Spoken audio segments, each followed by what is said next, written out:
아마입니다. 더 시저입니다. 어제의 장은 3대 지수와 필라델피아 반도체 모두 개미 눈물만큼 찔끔을 오면서 적절하게 마무리. 그러나 장 초반에 상당한 기세를 장 막판에 반납을 하면서 마무리가 되는 죽고자 하면 살 것이고 살고자 하면은 죽을 것이다. 주식이라는 게 항상 그렇습니다. 어떤 종목이 막 급등할 때 엄청 사고 싶잖아요. 그 종목이 불과 하루 이틀 전만 해도 음봉일 때 팔고 싶었던 그 종목이 하루 이틀 지나서 갑자기 개급등을 하면은 이상하게도 사람의 심리는 갑자기 그 종목을 사고 싶어요. 오르고 있으니까. 그런데 잘 생각해 보면은 하루 이틀 전에 사고 그 종목을 홀딩을 했다면은 훨씬 더 큰 수익이잖아요. 이래서 주식이 너무 웃겨요. 살고자 하면은 죽을 것이고 죽고자 하면은 살 것이다. 언제나 주식은 사람의 심리를 역으로 이용하면서 무빙을 보여줍니다. 공포지수는 여전히 피어의 구간. 푸드옵션 다시 조금 내리면서 0.67.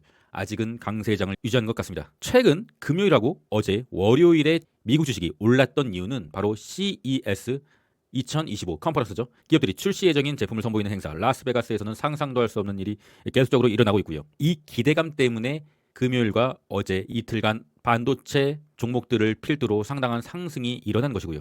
그러나 막상 CES에서 뚜껑을 열었는데 별다른 게 없다. 실망스러운 상황이다. 그러면은 옳은 것을 상당히 반납하리라 보고 있습니다. 그리고 오늘은 밤 12시에 졸트. 졸트는 상당히 시장에 순간적인 영향을 주나 대세에 영향을 끼치지는 못하는 지표입니다. 왜냐하면 이 졸트 보고서는 상당히 정확도가 낮다고 하더라고요. 그리고 내일은 이제 ADP 민감 보고서고 목요일에 이제 휴장이잖아요. 그러면은 이 휴장이기 때문에 증시는 불확실성을 싫어하죠. 불확실성을 싫어하기 때문에 휴장 전에 약간의 조정이 올 수가 있다. 아주 개인적인 생각인데 오늘 장에 약간 좀 상승을 좀 강력히 바라고 있고요. 내일은 조금 조정으로 끝나지 않을까. 이런 개인적인 생각을 갖고 있습니다. US100 나스닥 지수는 제가 그어드린 보라색 단기적인 하락의 채널을 상방으로 돌파했다. 채널 상단을 돌파를 했다. 그러나 아쉽게도 현재 나스닥 선물은 보라색 라인을 다시 한번 터치하면서 내려오고 있다. 저는 그렇게 생각합니다. 풋도속보다는 선도속이 낫다. 무슨 말이냐면 풀이장에서 급등하고 본장에서 내리는 것보단 차라리 풀이장에서 내리고 본장에서 보합이라도 또는 약보합이라도 해주는 게 낫다. 저는 풀이장의 상승을 싫어해요. 풀이장의 상승을 하면은 한국 개미들이 깨어 있을 시간에 오르면은 주식이 막 오른다. 이제 좀 사야지. 그리고서 본장에서 말아 내리면은 이 말 내로 말아 내리면은 상당히 좀 깊은 슬픔에 빠진다. 개미들이 항상 물리는 이유죠. 그래서 오히려 풀이장에서 내려주는 게 상당히 좀 긍정적이지 않나. 그 이유는 단기 하락 추세의 상단선을 돌파하고 나서 지금 다시 지지를 받는 흐름이지 않나. 지지를 받는 흐름이다라고 한다면 다시 올라서 이 빨간색 상승 추세선은 상당히 천장의 상승 추세선입니다. 이 빨간색 상승 추세선을 돌파를 하게 되면은 여기는 극도의 탐욕의 구간이죠. 이때도 빨간색 상승 추세선을 돌파하자마자 극도의 탐욕을 한 2, 3일 보여주고 급락. 이번에 만약에 돌파를 할지 않을지는 모르겠으나 돌파를 한다고 하면 똑같은 일이 반복될 거라고 생각하고 있습니다. 그렇기 때문에 저는 개인적으로 오늘 만약에 상승을 하게 되면은 어쩌면 약간의 롱을 분할 매도를 해야 된다고 보고 있어요. 오늘 내일 상승하면요. 그 분할 매도라는 것은 지수, 레버리지, TQ가 그 주인공이죠. TQ 현재 단기적인 하락의 채널을 상방으로 돌파한 건 아주 긍정적이다. 그리고 이제는 이 빨간색 선을 돌파를 하게 된다면은 분할 매도의 관점으로 보고 있습니다.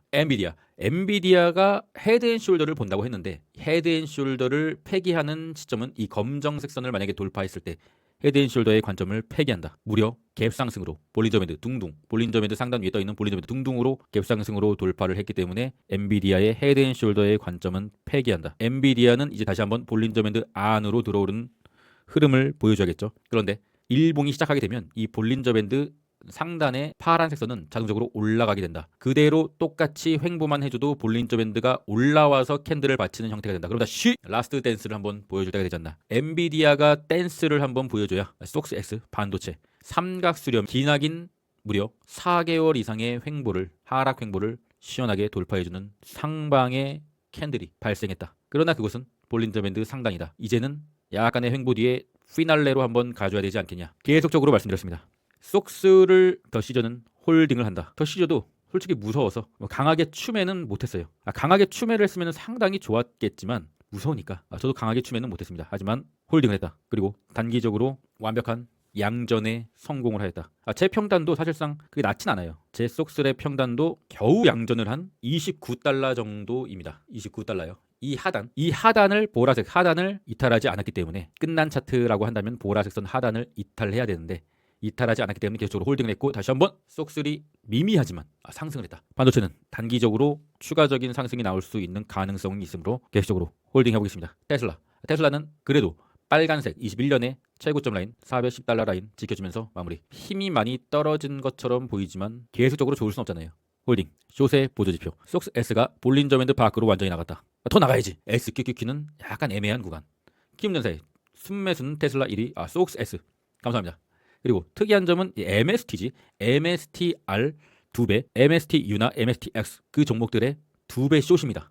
상당히 용기가 있어요. 우리 키움전사님들은 상당한 용기가 있다. 극도의 변동성이 있는 본주를 2배로 추정하는 종목을 숏을 때린다. 단타겠죠, 당연히. 단타로 롱숏을 하고 계신 것 같습니다. 오늘 밤에도 쏙스 S가 조금 1위나 2위에 올라졌으면 하는 강력한 바람이 있네요. 단기적으로 쏙스 상당히 좀 좋아졌고요. 그러나 그 좋아진 상황에서 괜찮은 수익권을 얻으려면은 그 종목을 미리 보유하고 있어야 돼요.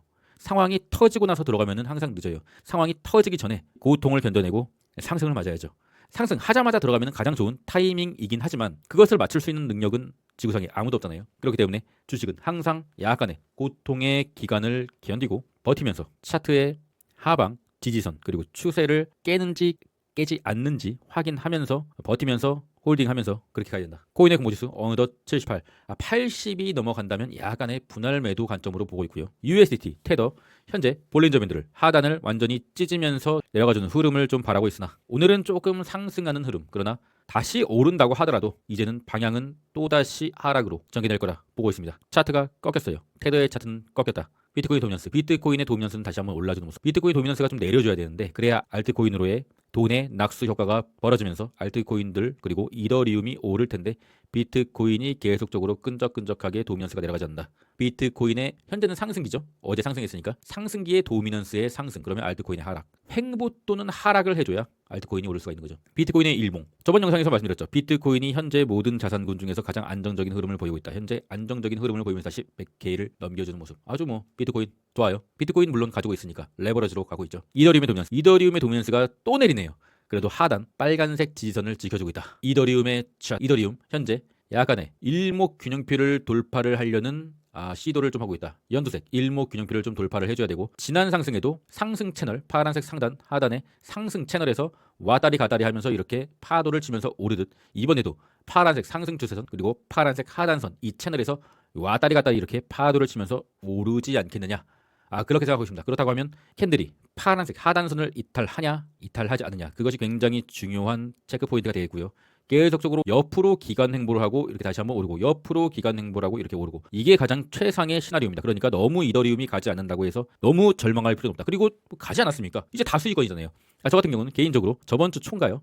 UDT 회원님들과 이더리움과 코온일의 단타를 들어갔어요. 처음 들어갈 때는 단타였어요. 그런데 계속적으로 수익이 찍히니까 일단은 어제도 매도를 하지 않았습니다. 단타를 한다고 해놓고서 일주일 이상 그거를 가져가 버렸습니다. 일단은 추세가 돌아왔기 때문에 단타 물량을 조금 더 홀딩 해보도록 하시죠. 코인베이스 같은 경우는 하방 추세의 이 상단선 빨간색 상단선을 어제 강하게 돌파했다. 그러면은 일단 추세가 다시 단기적으로 살아났다고 판단하고 있으며 홀딩을 해보는 거죠. 코닐을 거래하고 있잖아요. 코닐도 홀딩. 그리고 MSTR도 현재 상당히 좀 차트가 살아났다. 크게 세 가지가 있죠. MSTR, 코인베이스, 마라. 코인 관련주 세 가지가 있는데 이 세 종목 중에서 MSTR이 조금 단기적으로 봤을 때 제일 차트가 좋아졌다. 이러한 강한 지지라인, 빨간색 지지라인을 버티고 단기적으로 하방의 추세를 강하게 돌파했다.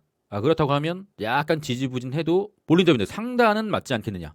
이 고점, 이 역대급 고점을 다시 넘겨줄 수 있는 것은 솔직히 지금 자리에서 예상을 하는 것은 좀 억측이 되겠고요. 우리가 실질적으로 목표 삼을 수 있는 라인은 볼린저 밴드 상단을 목표로 가보는 게 좋죠. 볼린저 밴드 상단은 시간이 가면 갈수록 좀 좁아지지 않을까 그러한 의견을 드리고요. MSTR 차트가 좀 좋아졌어요. 러시아스 멤버십의 SH 다야 산호수님 새롭게 멤버십 가입 및 연장을 해주셨네요. 그래도 더 시저가 그렇게 나쁘진 않다. 한 번 더 믿어보겠다. 이런 선택이 아니신가 싶고요. 자신이 장투 성향이다. 장기 멤버십 그리고 단타도 하고 싶다. 그러면 UDT 멤버십 가입해주시면 최선을 한번 다해보겠습니다. 관심 있으신 분들은 고정 댓글 링크를 확인해 주시고요. 저는 개인적으로 오늘도 단타 한 개를 매도는 안 했는데 성공은 하나 했다. 계속적으로 소소하게 단타 수익을 내면서 추세가 끝나지 않은 미국 주식과 코인들을 중장기 투자를 한번 해보겠다. 중장기 투자를 하다 보면은 상당히 지루하다. 오르락내리락하고 수익이 올랐다가 깎였다가 수익이 올랐다가 깎였다가 멘탈이 좋아졌다가 멘탈이 깨졌다가 그것을 좀 버티는 것은 솔직히 아무나 할 수는 없죠. 돈이 많다면 할 수 있겠죠. 그러나